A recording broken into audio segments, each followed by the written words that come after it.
Hindi po ako papayag talaga na hindi ko makuha itong laban na to kasi ito na po yung pinapangarap ko talaga. Pinapangarap ko talaga. Ang tagal na pangarap ito. Yung pangarap kasi hindi lang mabilisan pala yan. Sa loob ng 30 years bago ko siya nakamit. Although nakamit ko yon yung mga ibang pangarap ko when I was in the national team for almost 15 years. And sa pro, 6 years pa lang ako. Ang laking tulong sa akin nung nandun ako sa national team kasi yung as a person, na-enhance yung karakter mo doon, discipline mo. At hindi lang yun kundi sa training and sa laban. Kasi iba-iba yung kalaban, iba-iba yung opponent every day. Kung manalo ka hanggang sa finals. At saka ang bilis ng pag-iisip mo dapat doon. Dapat na yung intelligente ka na kung sino yung kalaban mo kinabukasan, di mo na siya makikita at doon mo na sa taas ng rin pag-aralan. Naiipon ko yung mga ganong style, karakter, training at hanggang ngayon, dala ko siya. Doon, yun yung baon ko pagdating ko sa pro. Doon ko talagang hindi makakalimutan. Yung panahon na yon, siguro mga elementary ako or high school, basta elementary. And mayayain po kasi ako at ngayon hindi na. No, way back, nung panahon na yon, ayaw kong tumakbo doon sa highway kasi maraming nakakilala. Although may nakakilala naman talaga sa akin noon na boxing era ko, but nahihiya ako sa mga estudyante or sa mga bata pa. Doon ako tumatakbo sa bundok. Yung alam mo yung daan, kung may ahas kagat na ako kasi hawiin mo pa yung damo para dumaan ka. Everyday yun for how many years ganun. Eh siguro yung tatay ko nagsasawa na sa palala na tatakbo ako doon sa daan. Biruin mo doon pa naman ako sa mismong sentro da daan. Eh raming taon, daming tindahan. Nahiya ako. Pag uwi ko ng bahay, yun. Dahil mayain ako, initak niya yung gloves. Biruin mo tatakbo ako, pasuotin ako ng gloves. Sino mo nang hindi mahiyaan yan? Kasi sino? At magsuot mo ng headguard. Habang nagja-jogging. So, napakagandang training yan. Pero alam nyo ba, dahil sa pagkataon doon, hindi yun way para mag-give up ako sa boxing. Bagamat ginagamit ko yung pagkataon na yun para magpurso. Nagpatuloy pa rin ako at hindi ako nawalan ng pag-asa. At mas lalo kong minahal yung papa ko. Kasi I respect him bilang head of the family na part lang yun sa disiplina ko. Later on in my life, hanggang ngayon, napagtanto ko na part pala yun siya na sa journey ko as a boxer until now na nagbibigay ng kalakasan sa akin.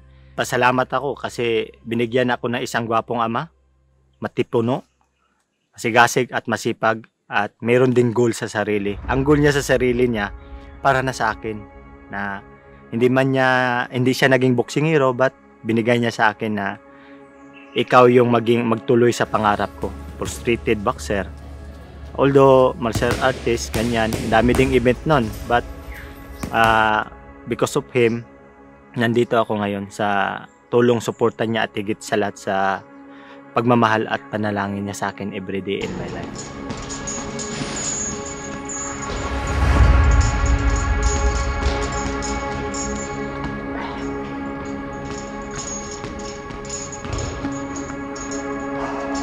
Ang pagkakaiba kasi niyan is nung sa probinsya ka, wala kang proper na training, proper na diet, proper na yung mga kasama mo. Hindi yung boxer na lumalaban dito mag-isa, kundi kasama yung buong team. Kung ako lang mag-isa, hindi ko rin kaya. Kailangan may kasama ka. May kasama kaming team Team Suarez Andun lahat, yung master nyo, sparring partner, assistant trainer, cook, nagluluto. Pag head trainer ka, ginagampanan mo lahat Nung nagsimula kami ni Charlie, kami lang dalawa So lahat na ginawa ko yun, maging head trainer, nagluluto, nagda-drive. Lalo na nakita ko dito sa atin sa Pilipinas, alam naman natin na hindi naman tayo mayaman na bansa. Gagampanan mo lahat ng tungkulin na para mapagaling mo isang boxing hero. Ganon pa man, masaya, maganda, malungkot, halo-halo. Kung kulang tayo sa funding, kahit na gaano katalentado yung boxer, mahihirapan ka kumuha ng sparring partners na quality. Mahihirapan ka kumuha ng nutritionist. yung paglipad mo sa ibang bansa, instead na dapat 1 week before ka, 2-3 days before ka na lang pupunta. Mahihirapan tayo mag-compete with other nationalities na ang isipin na lang nila yung laban. Hindi na nila isipin yung logistics, kung saan sila titira, kung meron sila pambayad ng sparring partners. Di ba? Parang ang pupunta ng school na wala kang baon. Talo ka nung nakakain ng breakfast, tapos may baon pa. It plays a huge part. And yung boxers kasi dapat ang focus lang nila training and competition. It's a collective effort from the support system ng athlete, yung team niya, and yung athlete mismo. Sa amin ni Charlie, dahil pinag-igihan namin yung training, sa training pa lang, binigay na talaga namin, binosa namin yung mga time namin dito. Yung baon siguro namin doon sa pag-alis namin dito, siguro yung gusto namin manalo. Wala akong inisip ko paano manalo eh. Kung makikita nyo, yung boxing hindi ito yung laro ng puro skills o kaya palakasan ng katawan, kundi may kasamang talino sa taas ng ring.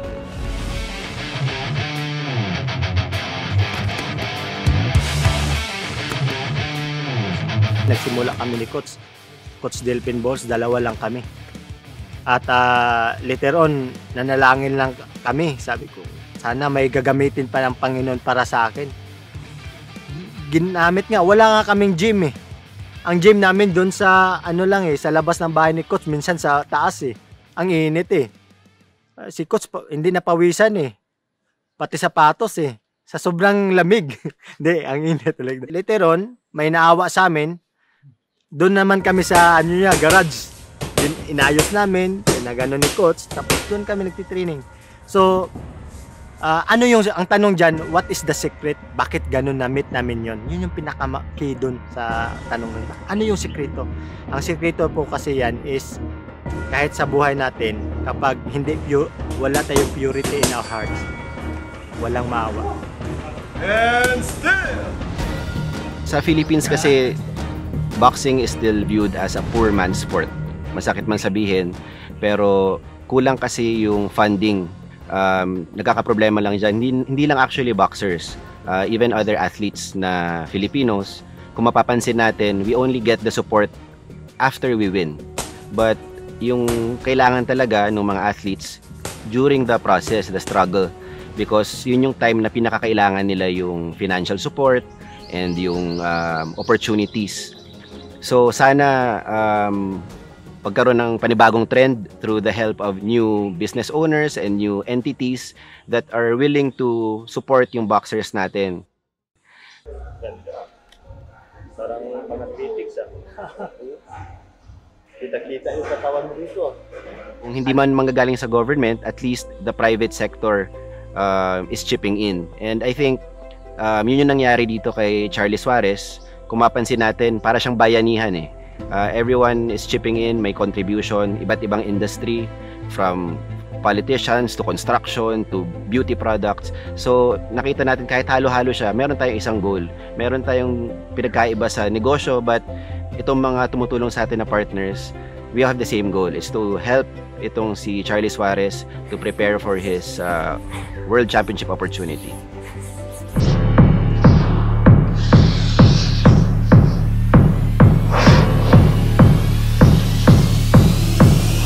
Ako as a boxer, as a player o sa ibang mga atleta kasi kapag wala yung tinatawag na goal sa buhay natin, hindi tayo magpusto eh. Kasi kapag nawawala yung goal natin, yung pangarap natin na maging ganito tayo, parang napakatamlay natin. Sa akin kasi, isa na sekreto ko. Kasi pinapanatili ko yung buhay yung pangarap mo. Keep your dream alive. Panatilihin mong buhay ang pangarap mo. Kaya ako, noon pa man hanggang ngayon, pinapanatili kong buhay yung pangarap ko. Pangarap kong maging Olympian, pinapanatili ko for how many years na pagsisikap, paghihirap. Lahat na ng gawin ng isang atleta, ginawa ko na maging Olympian. So, binigay sa akin 2016 sa loob ng ilang taon na paghihirap.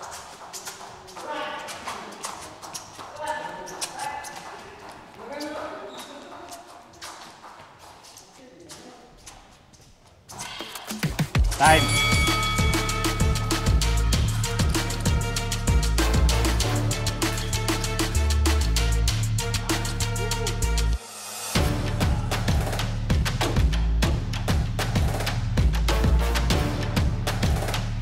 And dito naman sa pro, hindi sabi ko nga kung i-give up ko ang pangarap ko, yung goal ko, wala na.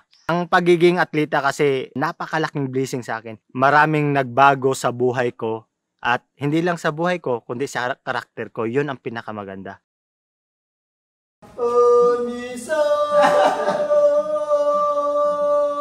Hindi talaga. Hindi. Tuloy talaga. Ang taas ng boses. Mahirap kasama yung sa happy birthday. Sa training namin, mayroon akong natutunan. Si coach mayroon din, ang team. Hanggang ma-meet namin yun, ma-hit natin yun, o ma-meet namin yung makuha natin yung belt. At hindi pa rin dun magtatapos. Hanggang nasa boxing pa ako, patuloy yung pangarap pag-aaral at pagsusumikap ko.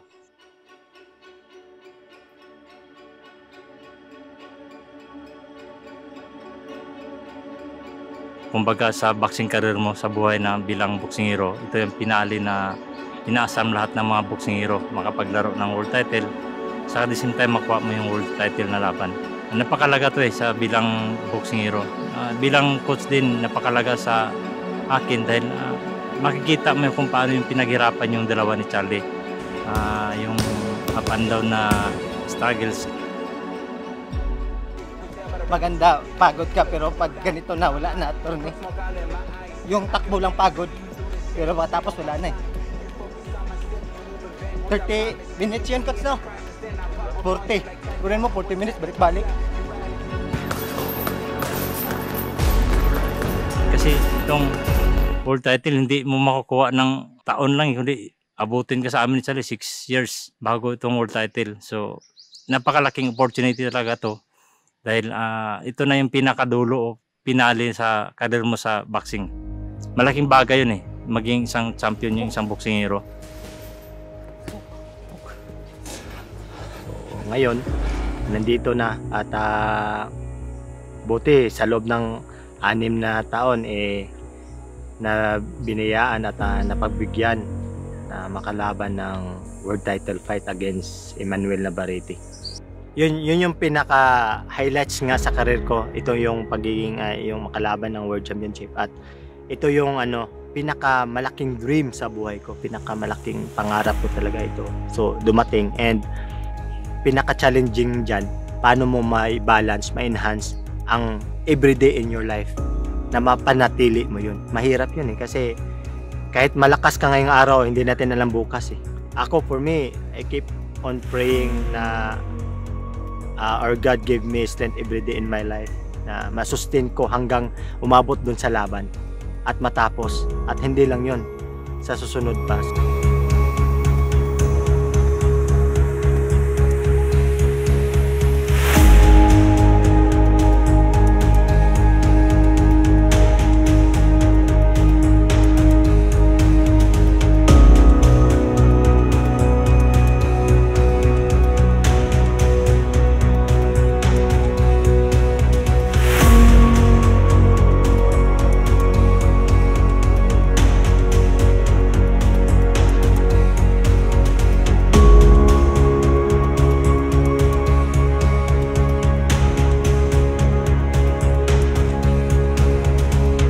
Charlie, good luck sa laban mo sa WBO Lightweight Championship meeting.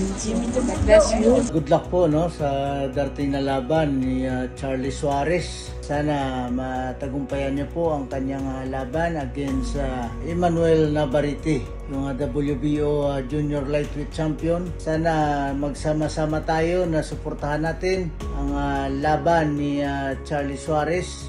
Kaya sama-sama tayo na ipanalangin sa kanyang tagumpay. Dahil ang tagumpay ni Charlie, tagumpay nating lahat. God bless you all. Yo mga champ! Kamusta po kayo?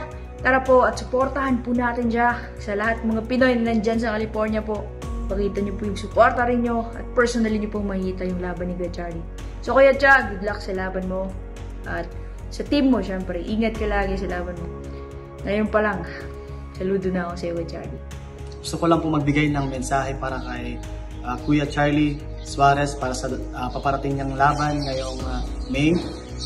kontra Emmanuel Navarrete.